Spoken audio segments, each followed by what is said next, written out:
guys, isang mapagpalang araw naman po sa ating lahat. So ayan, update po tayo sa galing po ito guys, galing po tayo palengke. So bumili po tayo ng manok. Request po kasi ng ating sponsor na walang iba kundi si Ma'am Aliana. Yan Ma'am Aliana, maraming salamat po. At saka sa isang estudyante na nagbigay rin po sa GCash. So nagbigay po si Ma'am Aliana. So lahat po ay hindi ko kagad ibinili guys.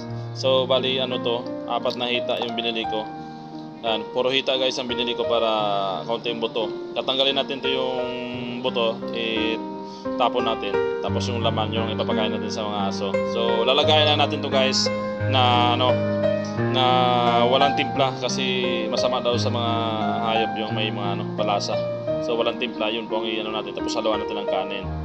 So yung may natira pa sa binigay ni Ma'am Aliana na pinadala tayo sa GCash, so ibibili na natin guys yung ng dog food o bigas, magdagdag sa bigas kasi umaga at saka hapon kasi pinapakain ko yung mga aso. Minsan tanghali binibigyan ko sila ng dog food, pero sa umaga ay kanin, saka sa hapon ay kanin din na may halong ulam. So yan.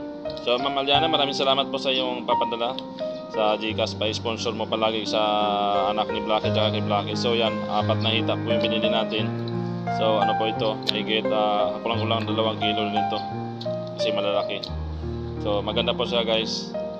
Yan, laman talaga siya. So lalagayin natin sa dito para himay-himayin natin pag naluto na, saka ihalo natin sa kanin mamaya para may pagkain sila. So kanilang umaga guys ay nabigyan na natin sila ng dog food at tubig. Kumakain naman sila. So saka kagabi marami silang pagkain kagabi. So yan, update po tayo kay Boknoy. Medyo okay naman si Boknoy guys. Medyo kumain na sa kagabi kasi pinaliguan ko. Saka parang may lagnat si Boknoy dahil sa sobrang init ng panahon. So pinaliguan ko si Boknoy guys ay bago sa pinalabas ng kwarto kahapon. Yun, kumain siya, daming kain niya. Tapos sa gabi nakita ko siya tumatakbo-takbo na rin kasama mga nanay niya at kapatid niya. So wag kayong mag-alala guys. At about pala nga sa nagkagat sa akin sa tuta, yung namatay ay wala naman po akong sugat noon. Buti napitawan ko agad siya, pero nakagat niya ako sa balat, pero hindi ako natalaban kasi makapal na rin ang balat ko matigas na rin guys yung balat ko. Makunat na rin ito, may balat, bayawak to guys nung balat natin, kaya hindi tayo natalaban ng tuta. So may sakit talaga yung tuta na yun kasi nakita ko yung yung dila niya madilaw.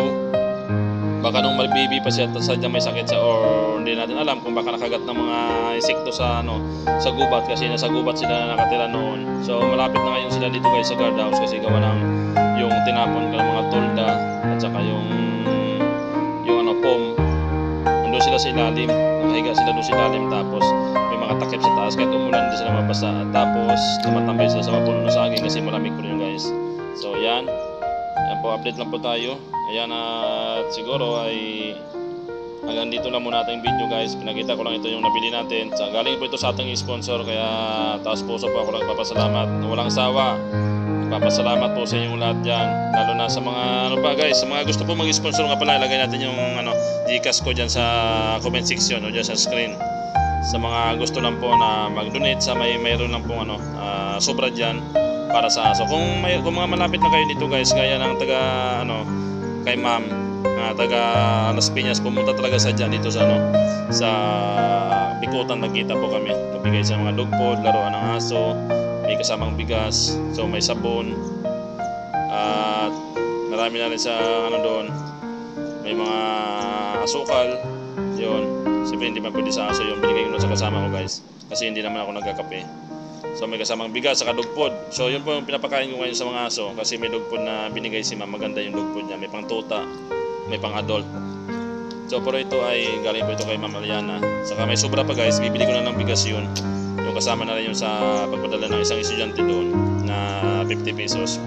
At inipon ko doon sa GCash. So na-withdraw na natin yun.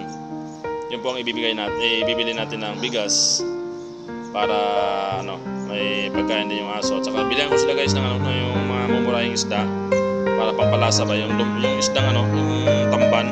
Pwede yun sa mga aso, diba? Lalagayin lang kahit walang panlasa. So yun ang isahog natin sa kanin pag nagpakain tayo.